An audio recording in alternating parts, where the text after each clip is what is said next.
कुछ वैष्णव ब्रज यात्रा करने के लिए आए, 84 कोस की यात्रा। और उस समय की बात है जब गाड़ी साधन नहीं थे, महीनों लगे पहले तो वृंदावन आने में, और फिर वृंदावन से 84 कोस यात्रा करी। तो 84 कोस यात्रा करने के बाद गोपाल जी का मंदिर था वृंदावन में, गोविंद देव जी के पास। वहां रात्रि सब लोग आकर के अपनी यात्रा विश्राम किए। अब कल सबको वापस उड़ीसा निकलना था, तो रात में सब एक दूसरे को गले मिल रहे थे, सब एक दूसरे को धन्यवाद कह रहे थे, बढ़िया यात्रा हमारी पूरी हो गई। उस यात्रा में एक वयोवृद्ध थे, उन वयोवृद्ध की एक युवा लड़के ने बड़ी सेवा करी थी। तो वो वयोवृद्ध इतने प्रसन्न होकर उस बालक को हृदय से लगा, तेने मेरी बड़ी सेवा करी, तू चल मेरे साथ वापस, मेरी नातनी तेरे बराबर की है, उसी से तेरा ब्याह कराऊंगा मैं, बड़ी सुंदर है, उससे तेरा ब्याह होगा, और तू चल वापस, तेरे को उपहार में मैं अपनी नातनी से ब्याह कराऊंगा। वो भी प्रसन्न हो गया, करा देना, हम तो बैठे तैयार। जैसे ही पहुंचे उड़ीसा तो उन वयोवृद्ध ने अपने घर पे जाके कहा कि भाई यात्रा में एक बालक मेरे साथ था और उसने मेरी बड़ी सेवा करी, मैंने ये हमारी बिटिया है, इसके लिए वही ढूंढ रखा है, उसी से ब्याह कराना है। तो घर के कई लोगों ने नाराजगी कर दी, घर के कई लोग मना करने लगे, नहीं नहीं नहीं, वो तो ऐसा है, वो तो ऐसा है, उसके पिताजी ऐसे, और घर के सब लोग विपक्ष में आ गए कि नहीं, उससे ब्याह नहीं होगा। अब वो बालक दूसरे दिन आ गया, बोला आपने कहा था ब्याह का कुछ, मैं अपने परिवार को लेके आया हूं, आप बात कर लीजिए, ब्याह कर लीजिए। अब वो वयोवृद्ध जो थे बेचारे, अब वो क्या करें, उन्होंने कहा कि तू पागल है क्या, मैंने ऐसा थोड़ी कहा था, अपने मन से कुछ भी बना रहा है, ये सब बातें फिजूल की कर रहा, मैंने कोई ब्याह की बात नहीं करी इससे। बालक बोला आप मेरा ब्याह मत करिए, मुझे मंजूर है, पर झूठ मत बोलिए, आप पहले स्वीकार कीजिए कि आपने कहा था, उसके बाद भले ही ब्याह मत कीजिएगा मेरा। लेकिन वो वयोवृद्ध माने भी नहीं, नहीं नहीं मैं स्वीकार नहीं करूंगा, मैंने कहा ही नहीं कि मैं ब्याह करूंगा। महाराज पंच जुड़ गए, पूरा गांव इकट्ठा हो गया, और वो बालक कहे कि इन्होंने कहा था, वो वृद्ध कहे कि नहीं मैंने कहा ही नहीं, अपने मन से बोल रहा है। तो पंचों ने कहा भैया देखो, इन्होंने तुमसे कहा कि अपनी नातनी से ब्याह करेंगे, तुम दोनों के अलावा किसी तीसरे ने बात सुनी थी तुम्हारी? तो वयोवृद्ध बोला मैंने कहा ही नहीं, तो सुनेगा कौन, किसी ने नहीं सुना। लेकिन वो युवा बालक बोला हाँ एक ने सुनी है। अब वो वृद्ध कहे किसने सुनी? बोले महाराज वृंदावन में गोपाल जी का मंदिर था जहां हम बैठे थे, ऐसा शास्त्र कहते हैं कि ठाकुर जी तो सब सुनते हैं, गोपाल जी ने सुनी थी, उन्होंने सुनी थी कि इन्होंने मुझसे कहा है कि ये ब्याह कराएंगे। ये सुन के सब हंसने लगे, बोले अब गोपाल जी का सुना तो अनसुना सही है। पंच बिल्कुल रद्द होने लगे, मतलब पंचायत रद्द होने लगी, सब उठ के जाने, अरे ये कोई बात नहीं, नहीं गोपाल जी ने सुना है। अब बोले मुझे इस बात की चिंता नहीं कि इन्होंने कहा किसने सुना किसने नहीं सुना, आप लोग यदि उठ के जा रहे हैं तो आप सब वेद की बातों को असत्य मानेंगे कि ठाकुर जी सुनते हैं। आप लोग यदि यहाँ से उठ के गए तो मैं घोर नास्तिक हो जाऊंगा, मैं जीवन में कभी ठाकुर जी को नहीं मानूंगा। या तो मेरी बात मानिए कि ठाकुर जी ने सुना है, और अगर आप नहीं मानेंगे तो मैं जीवन भर के लिए नास्तिक हो जाऊंगा।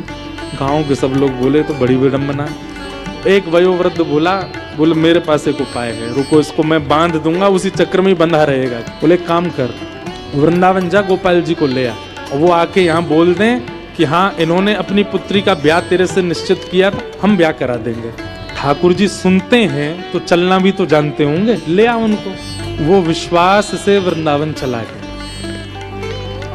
और गोपाल जी के मंदिर पहुंचा महीनों बाद, और जाकर के ठाकुर जी से बोला मुझे ब्याह की चिंता नहीं है, मुझे किसी बात की चिंता नहीं है, पर मैं आपकी भक्ति करता हूँ, मुझे भक्ति के प्रमाण की चिंता है कि प्रमाण करने के लिए आप चलो मेरे साथ। और वहां जाके बोल दो फिर भले ही मेरा ब्याह ना हो पर आप साक्षी के लिए चलो। और बैठा रहा, ठाकुर जी वहीं खड़े हैं, कुछ बोले ही नहीं। पुजारी जी आए, कपाट चले गए। रात भर रोता रहा, मैं कुछ खाऊंगा नहीं, अनशन पे बैठ जाऊंगा, प्राण त्याग दूंगा। रात भर रोते रोते ब्रह्म मुहूर्त हो गया, सिर पटकने लगा अपना द्वार पे।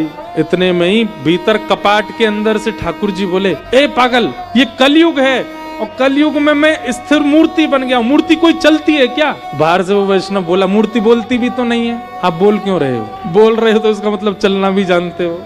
इतने में ठाकुर जी स्वयं प्रकट हो गए, प्रकट होके अपने आप कपाट खोल के उसके सामने आके ठाड़े हो गए। वाह रे जिद्दी, तेरी बात मान गए हम। बोले तुझे ब्याह की इतनी जल्दी, हम वृंदावन में किसी से ब्याह करा देते हैं तेरा। बोले नहीं मुझे ब्याह नहीं करना है, मुझे उससे भी ब्याह नहीं करना, पर आपकी भक्ति पर प्रश्न उठाए, इसके लिए चलो मेरे साथ। ठाकुर जी ने कैसी बात करता, मैं कैसे चला जाऊं इतनी दूर? बोले आप परमात्मा हो, आपके लिए दूरी क्या है? यहाँ से वैकुंठ इतना दूर है, यहाँ से सूर्य इतना दूर है, यहाँ से चंद्रमा, आप तो सब जगह चले जाते हो। उड़ीसा आपके लिए क्या एक पांव फलांगों से पहुंच जाओगे? चलो। ठाकुर जी बोले देखो हम ऐसे नहीं चलेंगे। 8 बार भोग लगता है वृंदावन में हमारा, सुबह से रात्रि तक, और रास्ता में भी 8 बार भोग की व्यवस्था करो तो हम चले। बोला मैं कर दूंगा व्यवस्था, पूरी अपनी संपत्ति लुटा दूंगा, लेकिन आप लो। भगवान पीछे पलट के मत देखना। भोग पाने के बाद जब हम चला करेंगे तो हम पीछे चला करेंगे, तुम आगे आगे चलना। बोले क्यों? बोले हम मधुर मधुर मुस्कान, मधुर मधुर मधुर ढंग से चलते हैं, कहीं हमारी किसी छवि पर तुम मोहित होकर प्राण त्याग दिए तो? हमारी छवि तो प्राण हरण कर लेती है, अब हमारी किसी छवि पर तुम्हारे प्राण चले गए तो वन में अकेला रह जाऊंगा मैं, इसलिए तुम पीछे मत देखो। उसने कहा कि मुझे कैसे पता चलेगा कि आप चल रहे हो?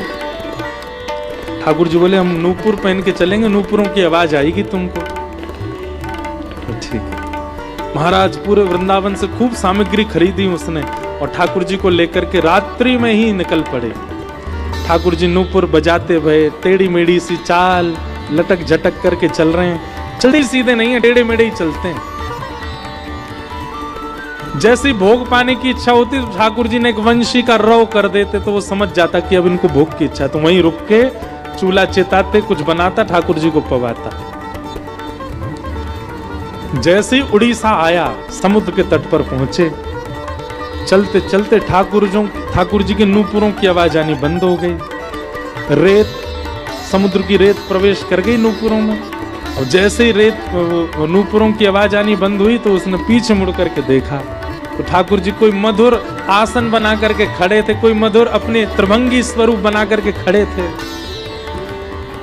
तो रूप देखते ही पहले तो मोहित हो गया, दूर से बलैया लेने लगा, नेत्र सजल हो गए, ठाकुर जी के रूप लावण्य पर वारी हो गए। ठाकुर जी बोले हमने मना किया था ना, हमको मत देखना। ठाकुर जी कितने सुंदर हैं आप। अब मेरी एक बात मान लीजिए, क्या आप यहां तक आ गए हैं, अब कृपा करो यहीं बस जाओ, अब वापस वृंदावन मत जाओ, यहीं रह जाओ। ठाकुर जी स्थिर हो गए। ठाकुर जी बोले अब हम आगे नहीं जाएंगे। बोले 5 किलोमीटर रह गया गांव मेरा, नेक और चल दो।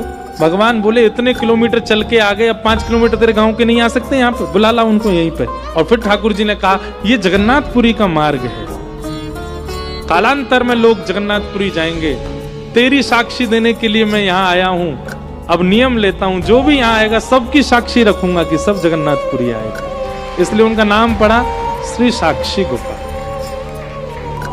भक्ति कैसी?